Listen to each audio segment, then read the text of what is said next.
5. den je cestovní. Přejíždíme do dalšího ubytování. Ještě naložit poslední zavazadla a vyrážíme. Psi se marně snažili zahnat naše auto a tak úspěšně pokračujeme v cestě.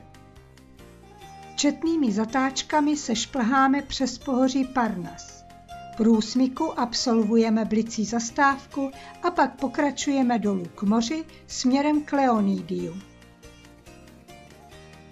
Opouštíme správní oblast Lakonia a dostáváme se do oblasti Arkádie, kde nás čeká první cíl dnešního dne, kterým je starověké město Mykény. To je zapsáno na seznamu UNESCO. Větší část cesty jedeme kolem moře a protože cesta do Mykény je dost dlouhá, zastavujeme na oběd v jedné malé zátoce. Chvilku odpočinku někteří využívají také ke koupání, jiní k dlouho odpírané cigaretě. A konečně jsme v cíli. Hlavní vstup do města tvoří lví brána, která 1260 před naším letopočtem. Hned za branou se nachází kruh šachtovitých hrobů. Šachtovité hroby jsou pohřebiště vytesaná ve skalách, která mají tvar pravoúhlých studní o velké hloubce. Jsou to hroby královské rodiny a aristokracie. Na vrcholu kopce stál palácový komplex, který nebyl jen velkolepou rezidencí, ale také velitelstvím vojska a správním střediskem vlády. Kolem tohoto komplexu stojí domy dvořanů, obchodníků, řemeslníků a vojáků.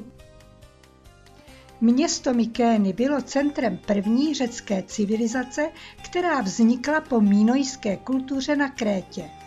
Mykéňané přišli do Řecka z Balkánu kolem roku 2000 před naším letopočtem. Nejprve založili na svazích okolních hor malé vesnice. Až později, kolem roku 1650 před naším letopočtem, přerostly mnohé vesnice v opevněná města. Mykénskou civilizaci tvořilo asi 20 městských států a v době svého největšího rozkvětu ovládali Mykéňané celý jih Řecka.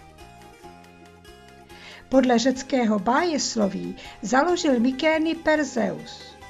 Později tu sídlili králové z krvavého rodu Pelopovců. A to se díváme na vchod do jedné z několika mykénských cisteren. Město bylo obehnáno hradbami z mohutných vápencových kvádrů o síle až 5 metrů. Artefakty nalezené při archeologických vykopávkách jsou umístěny ve zdejším muzeu. Patří mezi ně krásně malovaná keramika i různé sošky. V bohatě vybavených hrobech byly nalezeny též zlaté šperky a zbraně. Asi nejznámějším mykénským nálezem je zlatá maska, která je dnes umístěna v Aténském národním archeologickém muzeu. Ta byla nalezena v jednom z četných mykénských hrobů. Nejhonosnější hrobkou v Mykénách je takzvaná Atreova pokladnice. Má 6 metrů vysoký vchod vedoucí do komory, kdysi obložené bronzovými deskami. Od konce 15. století před naším letopočtem byly v Mykénách budovány pro pohřební účely tzv. Tolos, což jsou monumentální kupolové hrobky s nepravou klenbou a dlouhou přístupovou chodbou, která se po každém pohřbu zasypávala. Mykénská civilizace zanikla nejspíš invazí Dórů nebo v důsledku vpádu tzv. Mořských národů do východního Středomoří kolem roku 1200 před naším letopočtem. A protože do večera zbývá ještě trochu času, vydáváme se ke hradu Larisa, tyčícím se nad nedalekým městem Argos, založeným již před 5000 lety. Larisa je jedním ze starověkých hradů Řecka. Místo bylo opevněno od starověku a zůstalo silnou pevností až do 19. století. Na severní straně města Argos se vypínají 2 kopce. Jsou pojmenované Aspis a Larissa. Ve starověku byl na Aspisu také hrad, ale ten se nedochoval. Oba hrady byly propojeny zdí a chránili město Argos před případnými útoky ze severu. V řeči prvních obyvatelů, kterými byli Pelasgové, znamená slovo Argos údolí a slovo Larissa akropole. Hrad byl poprvé postaven přibližně v roce 1800 před naším letopočtem. Ve 12. století na tomto místě postavili Byzantijci nový hrad.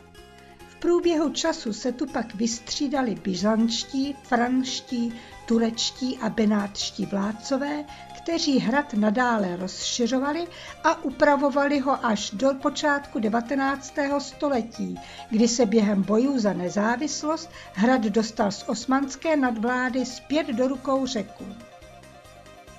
Den končíme pivem v místě našeho dalšího ubytování v Ligouriu.